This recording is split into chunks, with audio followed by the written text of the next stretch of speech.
Hello বন্ধুরা, একটা ভীষণ গুরুত্বপূর্ণ প্রশ্ন এবং তার উত্তর নিয়ে একটা ভিডিও সবে প্ল্যান করছি, করা হয়েও গেছে, কিন্তু একটু নিজে ডিস্টার্ব আছি বলে ভিডিওটা এক্ষুনি আনছি না। একটা দুটো দিন সময় দিন, একটু নিজেকে গুছিয়ে নিই।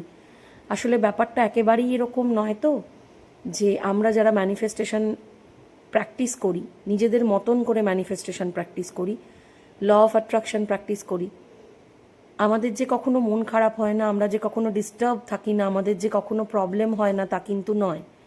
অ্যাকচুয়ালি পার্থক্য এটাই যে আমাদের প্রবলেম হলে সেটা আমরা বুঝতে পারি, চট করে আইডেন্টিফাই করতে পারি কেন হলো, সেটা নিয়ে নিজেদেরকে প্রশ্ন করি এবং সেই নিয়েই কিছু কাটাছেঁড়া চলে।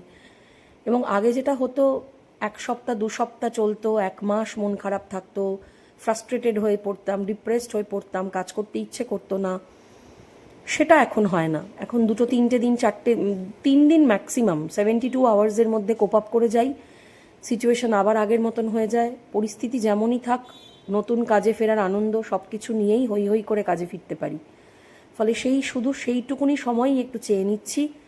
ততক্ষণ অবধি পাশে থাকুন, খুব ভালো থাকুন, আনন্দে থাকুন, হাসিতে থাকুন, সবাইকে ভালো রাখুন।